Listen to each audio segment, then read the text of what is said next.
হব্বুল্লাহ, সংক্ষেপে এখন আল্লাহকে এবং রসুলকে সবচেয়ে বেশি, হব্বুল্লাহ ওয়া রাসূলি, আল্লাহ এবং রসুলের ভালোবাসা 1 নম্বর 2 নম্বর 1 নম্বর থাকতে হবে। জি হ্যাঁ। 2 নম্বর ওয়া ইউহিব্বাল মারআ লা ইউহিব্বুহু ইল্লা লিল্লাহ। দ্বিতীয় বৈশিষ্ট্য হচ্ছে মানুষের ঈমানের স্বাদ পাওয়ার জন্য যে মানুষ যেন কোনো মানুষকে ভালোবাসে কিসের জন্য? লা ইউহিব্বুহু, যদি ভালোবাসে ইল্লা লিল্লাহ, আল্লাহর জন্য ভালোবাসে। কার জন্য ভালোবাসে? আপনাদেরকে যদি ভালোবাসি আমি আল্লাহর জন্য, এটা হচ্ছে আমার ঈমানের স্বাদ পাওয়ার বৈশিষ্ট্য, তাহলে ঈমানের মজা পাবো। আর যদি আপনাদের ভালোবাসায় আমার দুনিয়ার স্বার্থ জড়িত থাকে, যেহেতু আমার দলের লোক সেই জন্য আমার দল করেন না, সুতরাং এরা আমার বিরোধী শত্রু, তাহলে ঈমানের স্বাদ কখনো পাবেন না, ঈমানের স্বাদ পাবেন না। বলা করা, বন্ধুত্ব, শত্রুতার মাপকাঠি যদি দুনিয়ার অন্য কোনো গরজ হয়ে যায়, সেটা দলীয় গরজ হোক আর মজহাবি গরজ হোক, জি হ্যাঁ, আমাকে যদি আমি এই বিভিন্ন দলগুলির ভুলগুলি না ধরতাম, হ্যাঁ, তাবলীগ জামাত আর জামাত ইসলামের এই ভুলগুলি না ধরতাম, তা তারা খুব বেশি ভালোবাসত। খালি পজিটিভ পজিটিভ, করো করো করো করো, করিও না বলতাম, যদি না বলতাম, হ্যাঁ, যদি না বলতাম এটা করে চলবে না, এটা আকীদা চলবে, এটা ভ্রান্ত আকীদা, তাহলে ওরা অনেক বেশি ভালোবাসত।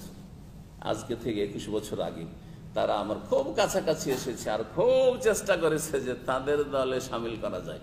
আমি যদি দুনিয়ার গরজ করতাম, ওদের কাছ থেকে অনেক দুনিয়া পাওয়া যেত, কারণ ওদের মেজরিটি ছিল, তাদের শক্তি ভালো ছিল, আর অনেক প্রলোভনও ছিল তাদের পক্ষ থেকে। কিন্তু আলহামদুলিল্লাহ আল্লাহ সব ফিতরা থেকে বাঁচিয়েছে। তার ভালোবাসা কিসের জন্য হইতে হবে? তাওহীদের ভিত্তিতে, সুন্নাহর ভিত্তিতে, সহি আকীদার ভিত্তিতে, সহি মানহাজ, সহি মতাদর্শের ভিত্তিতে। মানহাজে বিভ্রান্তি রয়েছে, আকীদায় বিভ্রান্তি রয়েছে।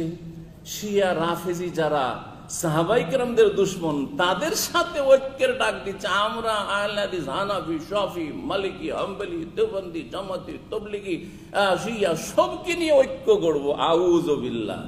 কি পড়েছেন? ঘাস খেয়ে পড়েছেন আপনি? হ্যাঁ, ঘাস খেয়ে লেখাপড়া করেছেন আপনি, যে আপনার শিরক কুফর সবকিছুর চাইতে সাথে ঐক্য হবে। সাহাবায়ে কেরামদের সাথে শিয়াদের যে দুশমনি রয়েছে, এই দুশমনি তো হিন্দুদেরও নাই রে বাবা, ইহুদি খ্রিস্টানদের এই দুশমনি নেই। কোন কিতাব ইহুদি খ্রিস্টানদের পাবেন না যে সবচেয়ে নিকৃষ্ট জাতি হচ্ছে মুহাম্মদ সাল্লাল্লাহু আলাইহি ওয়াসাল্লামের সাথী সঙ্গীরা। হিন্দুদের কিতাবও পাবেন না আপনি মহাভারত পুরাণে, আর আপনি আপনার তাওরাত ইনজিলও পাবেন না, তাদের বিকৃত তাওরাত ইনজিলে এসব পাবেন না আপনি। কিন্তু আপনি রাফেজি শিয়াদের, ইরানিদের কিতাবে পড়ে দেখেন। জি হ্যাঁ, শাইখুল ইবনে তাইমিয়া রাহিমাহুল্লাহ বলছেন যে ইহুদিদেরকে জিজ্ঞাসা করা হয়েছিল যে সবচাইতে ভালো মানুষ কারা, তখন তারা বলেছে আসহাবু মুসা, মুসার সাথী সঙ্গী সহচরগণ সবচাইতে ভালো মানুষ মুসার পরে। খ্রিস্টানদেরকে জিজ্ঞাসা করা হলো মান খায়রুকুম, তোমাদের মধ্যে সবচেয়ে শ্রেষ্ঠ কারা, সবচেয়ে ভালো কারা? বলছে হাওয়ারিও ঈসা, ঈসা আলাইহিস সালাম হাওয়ারি সহচরগণ। তারপরে তখন এটা হলো ইহুদি খ্রিস্টানদের প্রশ্ন, তাই না? ইহুদিদেরকে জিজ্ঞাসা করে উত্তর বুঝলেন, খ্রিস্টানদের জিজ্ঞাসা করে উত্তর বুঝলেন। রাফেজি শিয়াদেরকে জিজ্ঞাসা করা হইল মান শাররুকুম, তোমাদের মধ্যে সবচেয়ে নিকৃষ্ট খারাপ কারা? বলছে আসহাবু মুহাম্মদ, নাউযুবিল্লাহ, মুহাম্মদ সাল্লাল্লাহু আলাইহি ওয়াসাল্লামের সাথী সঙ্গীরা সবচেয়ে খারাপ, নাউযুবিল্লাহ। কার কাছে? রাফেজি শিয়াদের কাছে। তারা আপনাদের বন্ধু, তাদের সাথে ঐক্য করতে চান, আর তাদের ইনকিলাব আপনাদের জন্য আদর্শ। হ্যাঁ জি, আউযুবিল্লাহ। হে ইসলাম থেকে আল্লাহ যেন হেফাজত করেন। যে ইসলাম আল্লাহর দেওয়া ইসলাম নয়, সে ভ্রান্ত ইসলাম, ইসলামের নামে মানুষের সাথে ধর্ম ব্যবসা করা, ধোঁকাবাজি করা, রাজনীতি করা, এইসব থেকে আল্লাহ যেন হেফাজত করেন।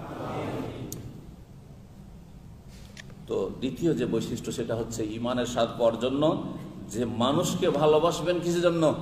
লা ইউহিব্বুহু ইল্লা লিল্লাহ। ভালোবাসবো না কিসের জন্য? ভালোবাসবো আল্লাহর জন্য ভালোবাসবো। 3 নম্বর হচ্ছে ফিল কুফরি, আর সেই ব্যক্তি ঘৃণা করবে কুফরিতে ফিরে যাওয়া। কুফরিতে ফিরে যাওয়া, সে নিউ মুসলিম, কুফরি থেকে চলে এসেছে সেজন্য ফিরে যাওয়া। আর না হলে জন্মসূত্রে ইসলাম পেয়ে গেছে, সুতরাং কুফরিতে চলে যাওয়া, তার যেন ফিরে যাওয়া। এই যেন মুরতাদ বলা হয়, যে ফিরে যায় ইসলামের মুখে। মুরতাদ মানে ফিরে যাওয়া, ইরতাদ্দা। তো কুফরিতে ফিরে যাওয়াকে ঘৃণা করবে, কামা ইয়াকরাহু আন ইউকযাফা ফিন্নার, যেমন আগুনে নিক্ষিপ্ত হওয়াকে ঘৃণা করে। একজন মানুষ প্রাকৃতিকভাবে কখনো চাইবে না যে আমি আগুনে নিক্ষিপ্ত হই। তাকে যদি বলা হয় যে তোমাকে 10 লক্ষ রিয়াল, 1 মিলিয়ন রিয়াল দিব, তুমি আগুনে ঝাঁপ দাও, বলছে ভাই আমার টাকার দরকার নেই, আমার জান বাঁচাবো, ঠিক না? যেমন আপনি আগুনে নিক্ষিপ্ত হওয়াকে কখনো মেনে নিতে পারেন না, ঠিক তেমনি কখনো আপনি মেনে নেবেন না যে কোনো পরিস্থিতিতে আমি ইসলাম থেকে ফিরে চলে যাই, কুফরিতে নাস্তিক হয়ে যায়, অথবা কবর মাজার পূজারী মুশরিক বহুত্ববাদী হয়ে যায়, অথবা হিন্দু হয়ে যায়, অথবা খ্রিস্টান হয়ে যায়, ইহুদি হয়ে যায়। জি হ্যাঁ, না, মোটেই হবে না। এই গুণ যদি তৃতীয় গুণ থাকে তাহলে কিভাবে ইমানের স্বাদ, অর্থাৎ আপনার কাছে